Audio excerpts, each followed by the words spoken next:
Have you ever wanted to heal your gut for good, but cost was prohibitive from finding your healing solution?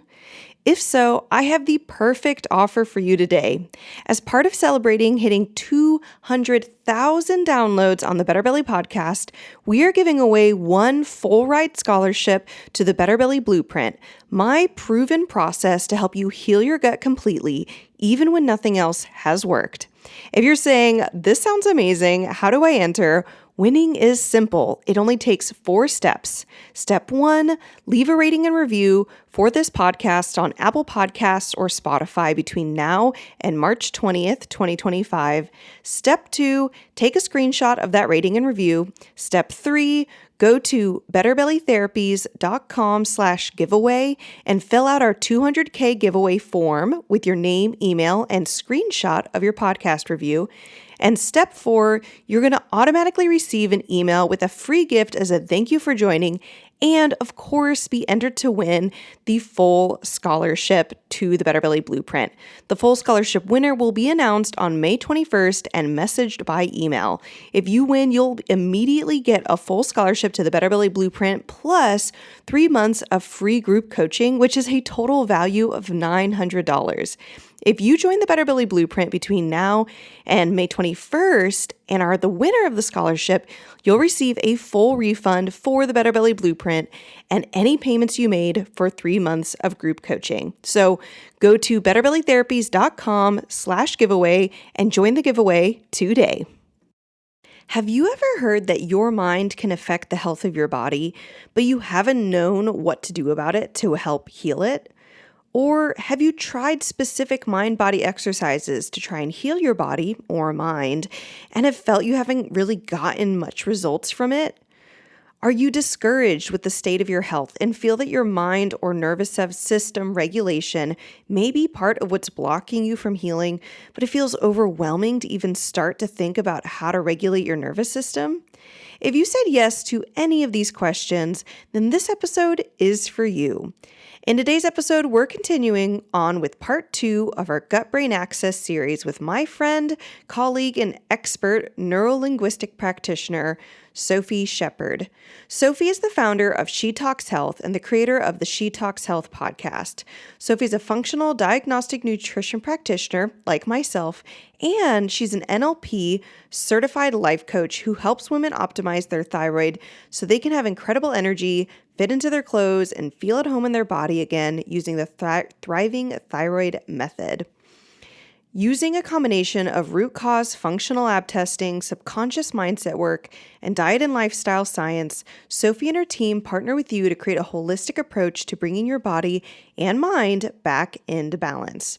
Today, Sophie's going to be breaking down what neuro-linguistic programming is, or NLP, and how you can use it to gently and effectively start to rewire your mind so you can heal your gut-brain axis and improve your overall health. Whether you are totally new to NLP or you feel like you're a pro, I hope this episode encourages you, guides you, and gives you hope for how you can heal your body and how you can harness your mind to help you do so faster and more effectively than ever. Hey friend, welcome to the Better Belly podcast. If you're currently trying endless supplements, doctor visits, and diet changes to heal your mystery symptoms, you are in the right place. We're here to solve the real root causes behind your gut, hormones, skin, sleep, and brain concerns, literally anything and everything in your body. My name is Allison Jordan. I'm a functional medicine practitioner that has supported over 150 clients just like you to heal problems that no one has been able to fix. You don't need a perfect diet or a random supplement you found on Instagram to heal. You need a proven system that heals your whole body from the inside out. That's what I'm here to share with you, episode by episode. It's time to make health easy again. And just as a reminder, this information is not meant to diagnose, manage, or treat disease. Always consult with your own health practitioner before you make any changes to your health. Awesome, guys. So I am so excited to have onto the podcast today Sophie Shepherd.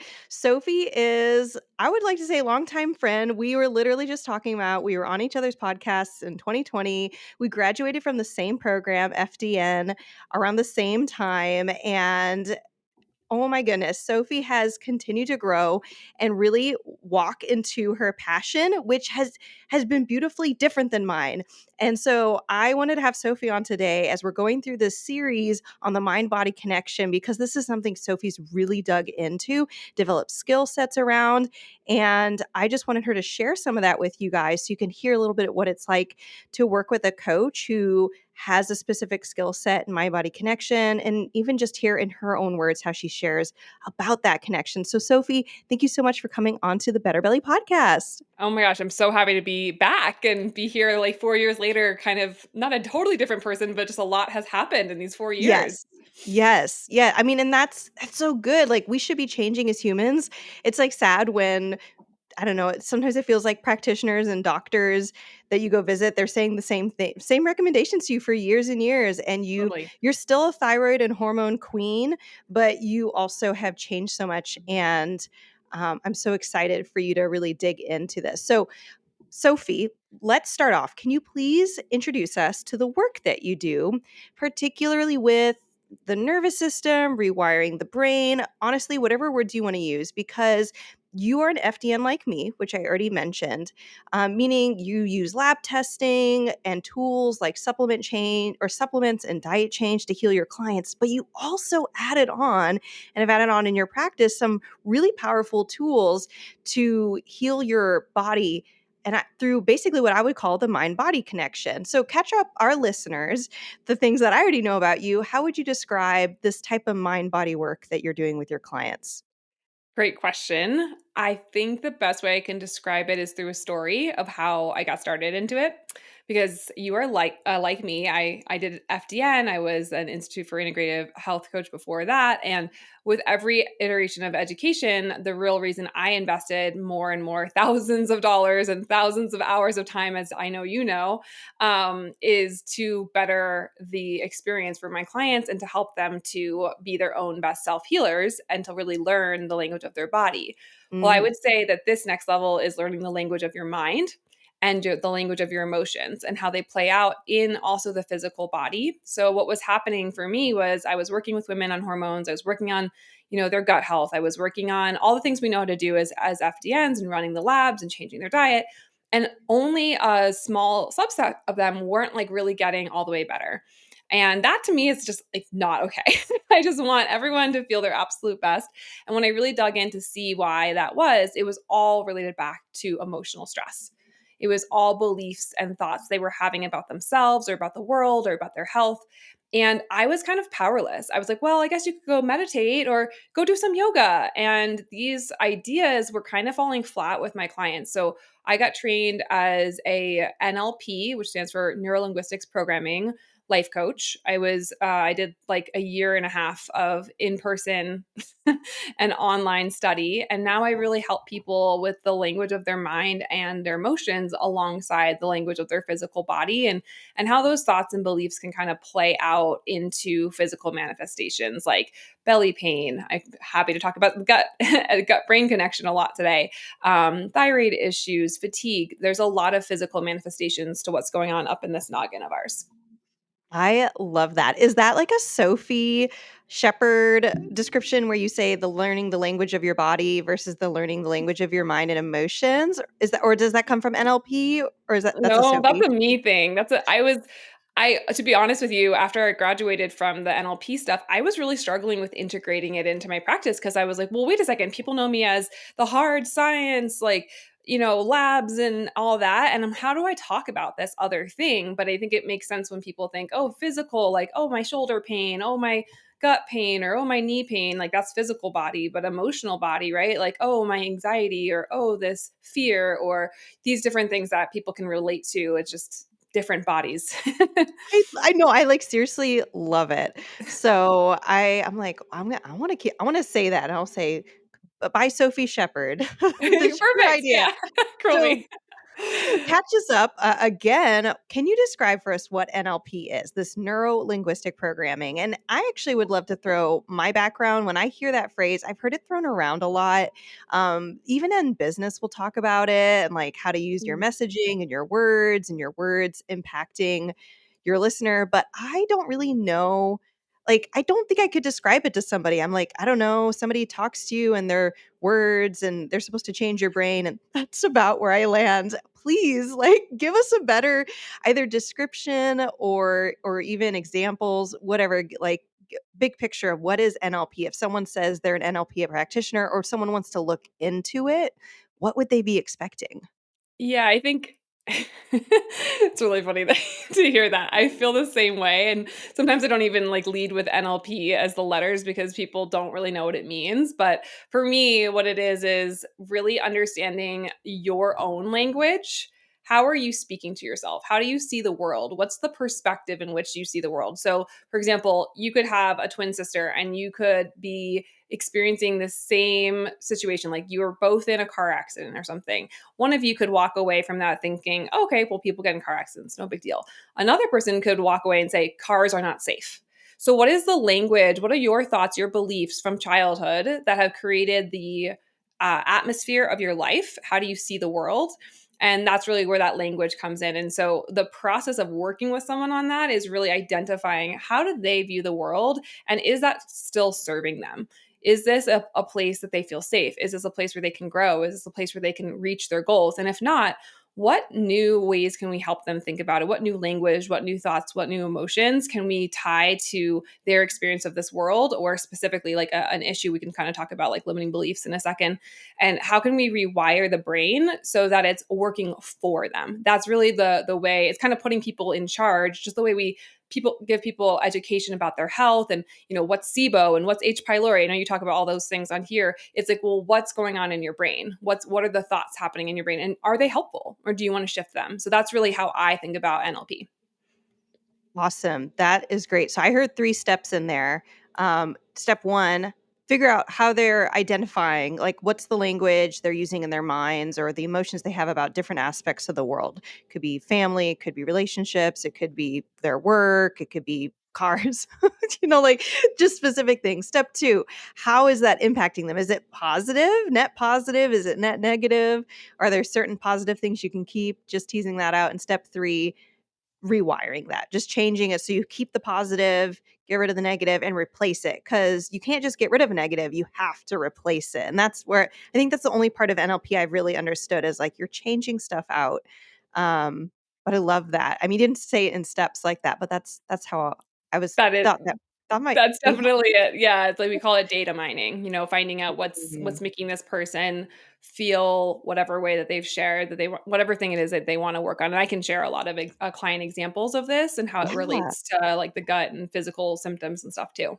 Well, I was what let's start there. Like, I'm so curious, how could you start step 1 with somebody of like you've never met them. You don't know what their thoughts are thinking. Like, you can hear them, but what would be ways or an example of how you would even identify an area you want to work on in someone's emotions and thoughts? Well, I guess let me back up because one of the first things that you learn is how to hear what they're Mm, saying. So that's the mm, linguistics part. People actually give themselves away in a sense. People will say something like, well, I know that I can't ever get rid of my migraines because I've had them since I was 3. mm, Okay, so if we take that statement, I can't ever. So why would I then, as a practitioner, be like, well, you know what? Why don't we try magnesium? Why don't we try gluten? Why don't we try gluten free? Why don't we try all these things? If the person does not believe that they can get rid of their migraines, right? It's a limiting belief right there that they, for whatever reason, because they've had it since they were 3, because they've been told over and over by doctors they can't get rid of it, they believe they can't have that. So honestly, just by talking to people, even on a first discovery call, I mm. can pretty much find those things out because you just ask questions like, well, what do you want? And then usually when you ask someone what they want, they tell you all the things they don't want. Right? It's really interesting. Like, well, what do you want for your health? Well, actually, I have all this bloating and I'm like, I actually am really depressed. And I just, and they tell you, and it's like, okay, so why is that? And then they'll tell you that. And that's really where you get the data mining, because we all have beliefs as to why we are where we are in our life. And we can love ourselves for those beliefs. They've gotten us very far. And we can also recognize it's time to shift them. So I would say that, asking the right questions and finding those, and, just asking and then listening to what someone's saying, and then asking more questions. Like, I'm curious, like, why is it that you think that, you can never get rid of your migraines? Oh, do you know anyone else who's shifted their health, later in life? Things like that can really start to shift, even without doing any sort of tool like hypnosis or anything like that, just starting to break the belief a little bit, because it's clear that they don't want to hold on to that anymore. I love it. So you accomplish step one by being a trained listener, and you and I can listen to the same person and we're hearing and thinking different things. It doesn't make your thoughts or my thoughts as a practitioner thinking of, someone's going to go work with somebody to try and heal. It doesn't make you or me better or worse. We just are picking up on different clues. I might be picking up on clues about the cervical spine or the like, right? Yeah, And you're thinking about their limiting beliefs, and it doesn't mean that. One of the things I'm really tackling in this mind body series is that it might not be one or the other. It might be, 80% beliefs and only 20% cellular physical things, or it could be opposite, or it could be 50-50. But at the end of the day, most practitioners don't know that split. Although you might be getting close because you do so much of both the cellular and the belief system stuff. I don't know if you have any thoughts on that, I but do. yeah, I do love I'm that. gonna finish my sentence and please tell me. But just that I tell my clients, like, I don't always know, but it's good to work on both. And me as like a health practitioner, the service I don't give a service like you do of that NLP mind body work, but I do know that I've worked a lot on my own inner world, inner person, and it's definitely changed me for the better. But please, what are your thoughts? Like when on that like split, I think so scientifically and on like a cellular physiology, so like anatomy, or not physiology, anatomy, anatomically, and physiology, cellular kind of biochemical work. But I really have always wished that I could like split and be like, what's the percentage is mine? What percentage is body? How do you think about that? What are your thoughts?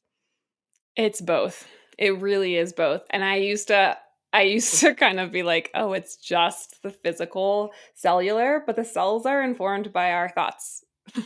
The cells are informed by, okay, if you have a thought that you can't ever heal, or that, I'm in so much pain, I hate my body, why is my body always betraying me? The thing is those are subconscious. You're not actually like sitting there thinking that, but that is what the message that's going through in your brain. So imagine how your thoughts are affecting your organs and your cells, right? But at the same time, if you come in contact with a pathogen like a parasite, we know that the gut and the brain, for example, are directly connected, right? We know, and we know it's bidirectional. We have that data now. So it's like, okay, knowing that, is my stomach ache because I have, parasite, or is it because I'm, really stressed out? And I can now know, as someone who struggled with anxiety and depression and CPTSD and IBS and SIBO, right? That it's been both ways. I know that I developed SIBO because I took myself off an antidepressant and ended up giving myself a lot of anxiety. Well, what do we know about SIBO? We know one of the root causes of SIBO is that we aren't having peristalsis. Well, why wouldn't we be having the digestion? Because we are under stress, right? It's not about either or. I think it's about looking at both. And for some people, one will be more prominent than the other. So Yes. I've helped people heal just doing one, but I find that the effect is much greater if you do both directions at the same time. Like if you work on the physical manifestations of all this like mold and parasites and all those things that we look for, and also help them to have a mindset towards healing. I love it. And that's the heralding factor of like how you're approaching healing, which is just so fun to watch.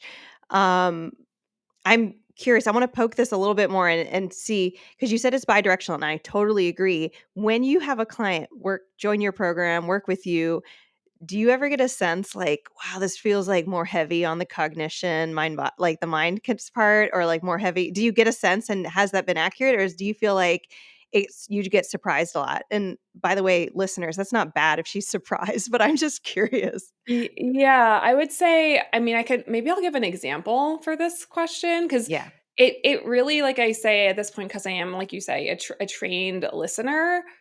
If someone is, and I just want to preface all of this because I know we didn't like go into my story, but I have a lot of my own stuff, guys, that I have had. Like, in order to get trained in this, you actually have to work through all of your stuff. So trust me when I say I was having full adult temper tantrums learning these tools and having to process my own emotions. And so I say this from a place of love, but when I speak to people who are more spirally, Mm. more go go go, run run, talking a mile a minute, can't catch their breath, that's usually a clue to me that there's a lot going on up here. And it was really, so my Mm. most recent client, I spoke on a stage at Wellness Week in Boulder. I guess it was like 3 weeks ago. And this woman came up to me afterwards and she's like, well, how do I know if it's brain based or body based? Yes. And I said, and I was like, okay, it's both, right? Like it can be both. And when I talked to her more, like this is a good example. I was like, talk to me about your nutrition. She's like, well, I don't eat any vegetables. And I was like, okay, like, are you open to eating vegetables? Or like, tell me about that more. And she's like, well, no, because when I was young, my parents made me eat everything that was on my plate and I would just stick the vegetables in my pants and then throw them out at the end of the day.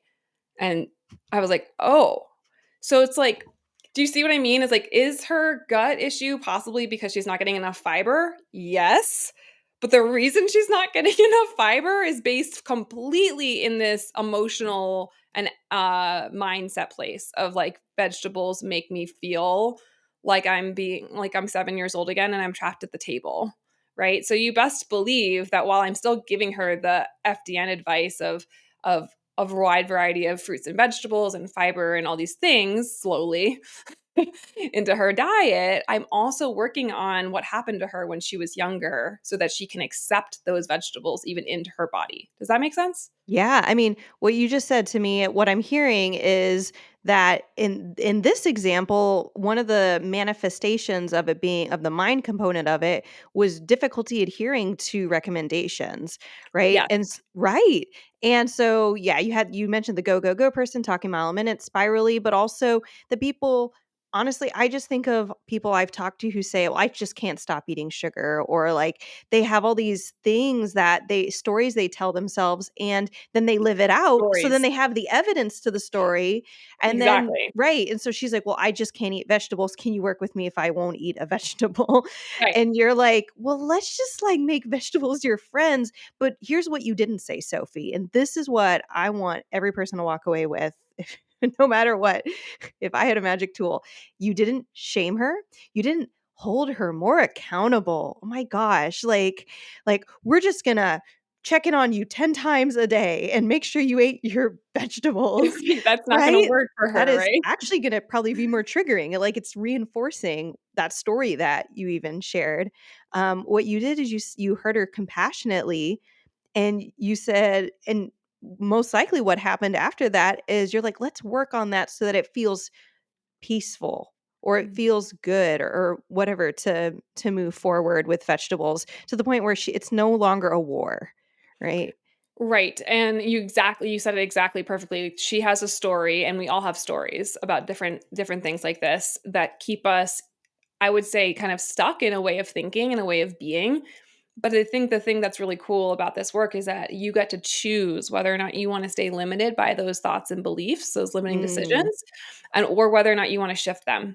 And you can shift them. You can shift things that you've had since you were 5, even if you're 55. I work with lots of women in 40 to 60. And we shift those beliefs too. So, and it's like, and you'll always find the evidence that your way is true, that your thought is true, your story is true, because that's what's going to keep you safe, right? So we instead of shaming, which is like I think where I was before was never shaming, but it definitely didn't understand like, oh, checking in with her about how many vegetables she ate would not be helpful for her. And But it would as make her feel more of a failure. Exactly. Versus let's just get to the actual root. Right? And it's like the sugar is a really good example, right? You said like, "Oh, I just can't stop eating sugar." So does the person have candida that's also telling her that she needs to have sugar? Yes. But why is the candida there? Well, we know candida is opportunistic. Well, okay, well, why is it that we felt like we needed to even eat the sugar in the first place that then developed the candida? Probably because we didn't feel safe, seen, or loved, right? So if you really want to look at the root, it's not just kill the candida, it's like get to the reason why the person chooses the sugar and is there another alternative that they might want to choose. Can I share something? I know this is like your episode, but can I share something on that part of the candida? Yeah. Because in my heart is that our listeners, like, if I could do something special with the podcast, is that they can walk away from episodes feeling more clear, not more shoulds or to dos. Like, oh, now I have to go see an NLP practitioner, or I'll never get better. Like, yes, Mhm. somebody listening to this probably would massively benefit from doing the work that you do, Sophie. However, I want to give a story. One of the first clients I ever worked with, after I became an FDN, she was a friend of mine. She jumps on a call with me and she's like, "Allison, I'm an ultra marathon runner. I can beat my body into submission. I run a multi six figure business and I can't stop eating sugar. So what I want you to do for me is make sure I don't eat that sugar." And I was like, "Girl, I'm not God. I do not have that power. I do not want that role in your life. That sounds really stressful." I was like, "But you know what? One thing that can cause us to crave sugar is when there's microbiome imbalance. So what I'm going to help you do is balance your microbiome." And she had a variety of issues going on: low stomach acid, food she was sensitive to from leaky gut. We healed her leaky gut so she could eat those foods again. Two of them were broccoli and spinach that she ate in her egg white omelet every morning, and she would get these sugar cravings right after eating this super healthy egg white omelet full of vegetables, and she'd just be wanting gummy bears. She's like, "Allison, it's not even like fruit, it's like crap sugar." And so I told her, I'm like, "This will be easy." And literally 3 days after we got her food sensitivity results back and she got off broccoli and spinach and a couple other foods, her sugar cravings decreased by 80%. Right? Amazing. So it Oh, wasn't in her mind. It wasn't even like a story, like, yes. she was starting to develop a story, and that's one thing I find really interesting is sometimes these stories happen and develop after you've been sick too long, but your story is because of this pervasive. I'm actually very mad. This is something I get very passionate about. This pervasive story we have about, like, your nutrition impacts your gut, and it's so if you eat something bad, it's your fault. Oh, And man. you interestingly, what you're saying is the same thing of it might not be your fault of, like, you, Sophie, are choosing this, but it's the stories driving that choice. Or for me, it might not be, I really say it might not be you, Allison, choosing this. It's the candida, which you already mentioned, or the Exactly. inflammation that is causing your cortisol to go crazy, that then is Mhm. making you crave sugar. And that means suddenly it's not about you yourself, like as a your internal person. It's about other forces that you're not even aware of, that you're now taking ownership and guilt and shame of, and then feeling Yeah. stuck. Such a slippery slope to do that because then we just get in those thought patterns and then we don't feel good about that either. So I think it's like we gotta just, recognize when we wanna make a shift. Really the only ownership Mm, thing is, like, is there something that I can do, and without the blame, right? Like you said, like, mm. that person took ownership. She hired you. She got to clear about her food sensitivities, like, and then that shifted it for her, right? Yeah, and she was open to a new story. I Exactly, wasn't she even oh, doing NLP work, but she was open to the new yes. story. Yes, exactly. We gotta just think about maybe being a little bit more open, which sometimes is easier said than done. Like, I've definitely had stories that just love to dig in there, and they stick around, and then you gotta shift them if you're ready, or when you're ready to open. That's amazing. We've talked about so much here. I've loved these stories. Can you just share some other client stories that are like top of mind, experiences you've had with NLP helping someone break through? I think that might help our listeners just get more ideas of if this might Yeah. be right for them, or what it even looks like for someone to do this. Yeah, I have 2 stories that, I know one of the questions that you had shown me was like, "Did you ever have a time when you just didn't believe that this stuff worked?" Yes. I was pretty skeptical, honestly, just because I love science. Like that's my and there is science behind it. It's just that it's also something that you have to experience sometimes. Like I'm someone who really needs to experience things. So I had a belief that this work worked for everyone except if you wanted to lose weight. I had a very specific, I was like, I can't help people lose weight with this work. It's like it's all like calories in, calories out. I had so many like funny stories. I had my own stories about I it, love right? it. Like this is an example. So then I started seeing it working with some of the people I went through the training with for weight loss. So I was like, okay, maybe I need to be open to change my story about this. And I was like, okay, let's change the story. So I had this client. She had been a client on and off in group programs with me for a couple of years, and she would feel better, and then she would kind of fall back on some old habits. And so she came to me again and she said, I really do need to lose weight. Like I'm actually at the place of the weight where it's impacting like my cardiovascular function. I'm worried about having like a heart attack. I'm worried about not being able to run after my kids. She was Mm, she was really concerned about her weight related to her health. And so I said, okay, well, we can do this program. So she signs up. She starts, you know, asking me what to eat and how to exercise and all this different stuff. And I shared, and I'd shared with her, I think this could be like some mindset stuff we could work through. mm, She couldn't commit. She couldn't commit, even though she knew it's like she knew what to do to support herself. She couldn't commit. right. So I stopped her midway through the program. I got her and her husband on the phone. And I was like, look, I believe this is based in the stories and thoughts and beliefs and limiting decisions that you have around your body and around weight and around food. And I would like to work on that. Would you be open to it? She was super open. We did 3 sessions together, completely rewired her thoughts around her weight. Her weight stuff had started when she was really young. Her grandmother had shamed her about it.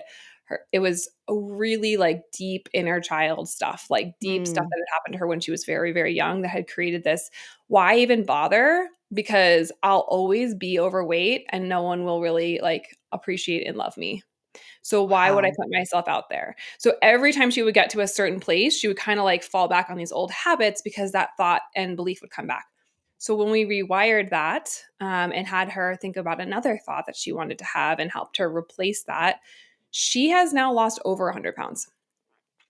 That's I mean, amazing. incredible. Like it started with like 40 and then it was 80 and now over 100. She looks like a totally different person. And it's like it's not about the vanity part of the weight loss. It was really truly about the weight she was at was not healthy for her, she felt. And also how she felt in her own skin about her body and about her life and about her worth. That was the thing that helped her to actually make the change that she was Mm. looking for and sustain it. And in many ways, I mean, that weight was representative of the weight of like almost like the pain weight, the emotional weight of that belief, of that experience, and Yeah, big just time. layers of what went on. Yep. She her physical body was representing and manifesting the things that had happened to her. Yeah, exactly. And she had to be open, like you said, to changing her story, and only in that place was she able to actually commit to the things that she knew would help her feel better, but she just couldn't do it before. So that's an example of where this could be really supportive for someone. I Is this love like you're it. trying to do something, but you just keep not doing it? Like why might that be? And getting curious Right. and shifting that stuff. Yeah. Right. Where you know what to do, but you're just not able to make that step to do it.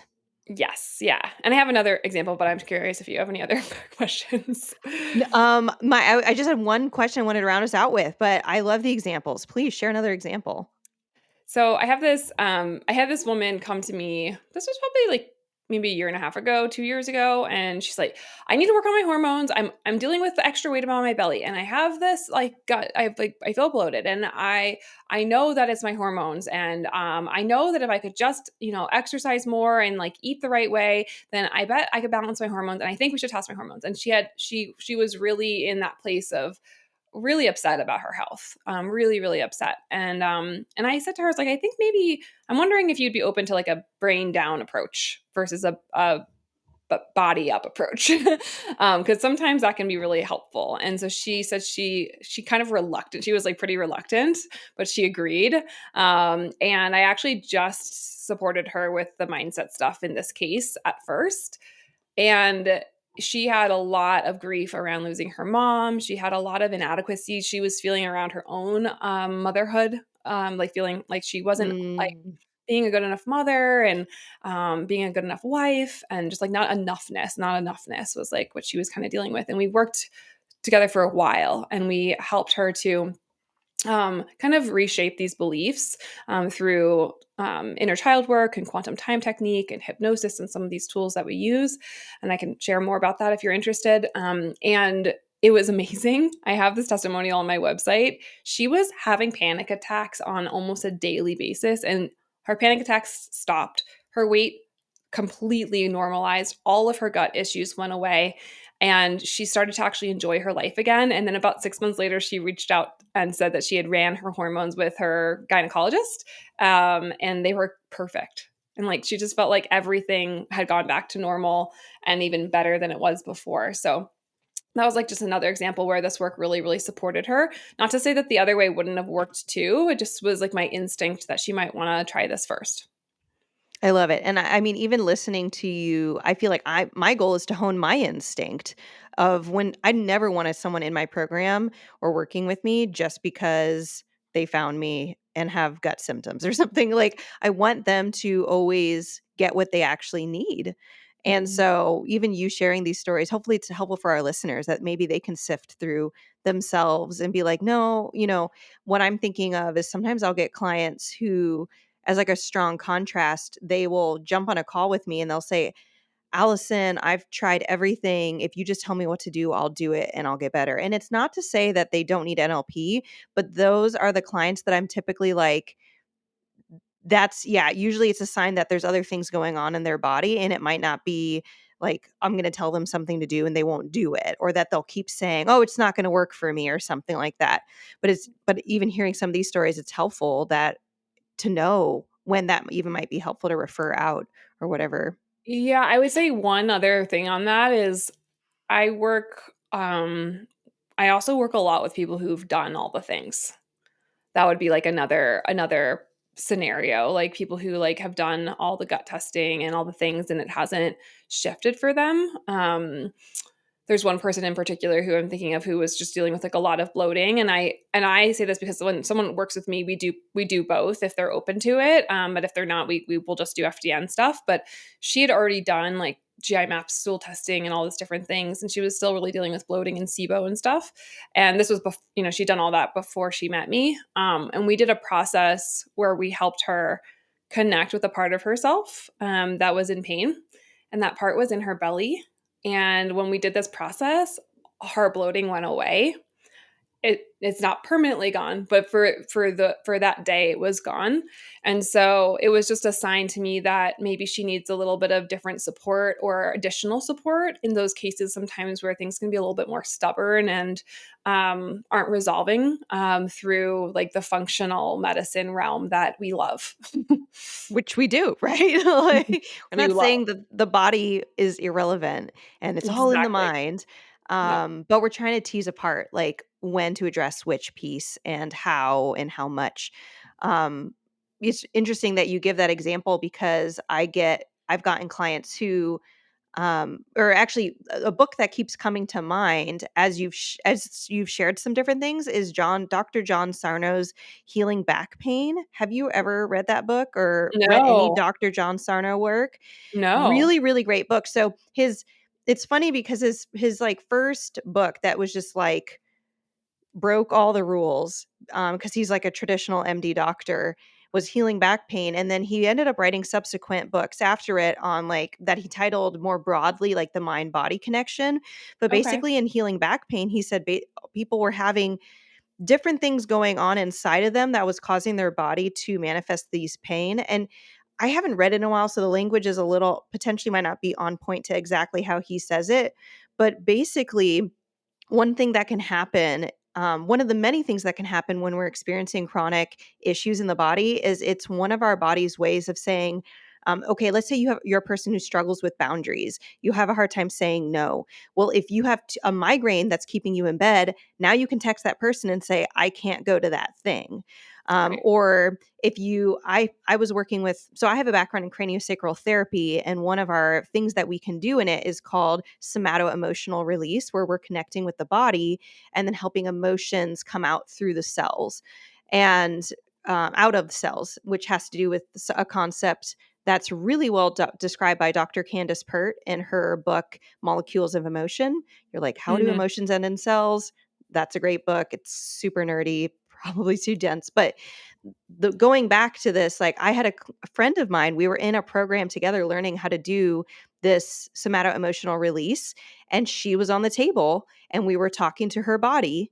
And she basically had stored the pain of her life in her gut. And we basically talked to the gut and we said, do you realize you're not in that place anymore? That she's Yes. actually better.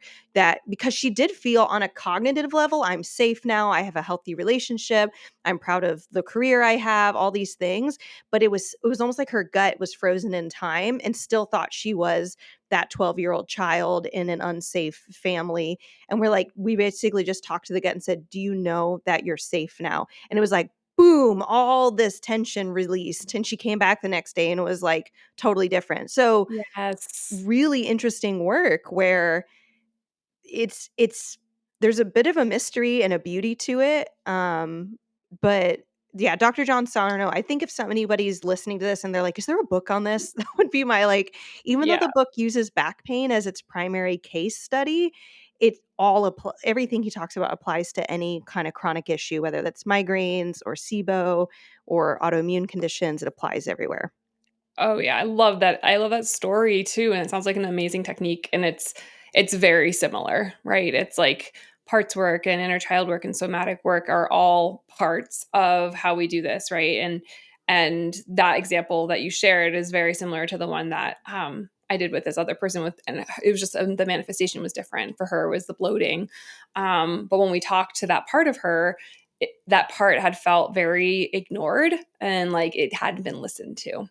So it's like it's stuff like that that's just so interesting. And once you give the parts of you that are kind of locked in this old childhood place or whatever is going on, like your friend's example, once you give them a chance to speak, be seen, and to release, you can do that and a lot of amazing things can happen. But if there's also an infection like a parasite or SIBO or something, that also needs to be addressed, right? That's why like we do both because um, they can kind of go hand in hand together. Perfect. Well, Sophie, to round us out, I would love one more question. If you were to talk to the past version of yourself when you were struggling the most, what would you like to say to her? Um, you know the way. I think that's the biggest thing is you know how to heal yourself. I think I spent a lot of time in traditional Western medicine doctors' offices telling me what I could and couldn't do with my life. And, oh, Mm, you'll always have this autoimmune disease. Oh, you'll always have IBS. Oh, you'll always have to take this medication. And I outsourced a lot of my own power. And my whole message is about giving power back to women so that they can heal themselves. And so I think if it was when I was 16 and I first got diagnosed with everything, I just try to help myself to trust myself. yeah. Sounds like basically you were making yourself go back to doctor's offices because you're like, well, they know. Yeah, they must have the answer. Oh, I just just need a different doctor. right. Proton pump inhibitors for 7 years. Like, oh my gosh, the amount of like just not the choices that worked for my body, and I think I knew what I needed to do. Yeah, that's beautiful. Well, Sophie, thank you for coming again onto the Better Really podcast, round two. I am so excited for our listeners to get to hear all this. And I know I've taken some beautiful nuggets away from this. And I hope that our listeners just feel a little bit more clarity, hope, idea on what they can pursue next, or even the fact that they can heal. And maybe NLP or the type of work that you do is what they might need next. So thank you, Sophie, for coming onto the Better Belly podcast. Yeah, thanks for having me. It's been a joy.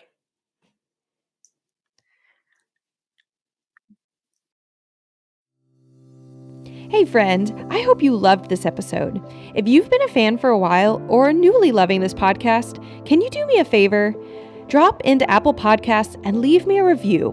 When you leave a review, you do so much. You help me know you're listening, you can tell me what you're loving so I know what to make more of, and you help others by boosting this podcast so other people like you can find the podcast too. I mean, it's a win-win-win, right? So if you want a way to pay it forward, just go to Apple Podcasts or click the link in my show notes and leave a rating and review.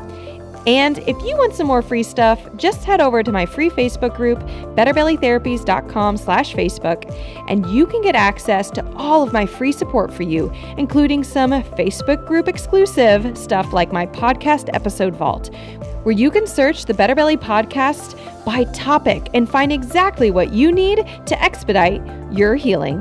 I cannot wait to see you in there. Catch you guys next week.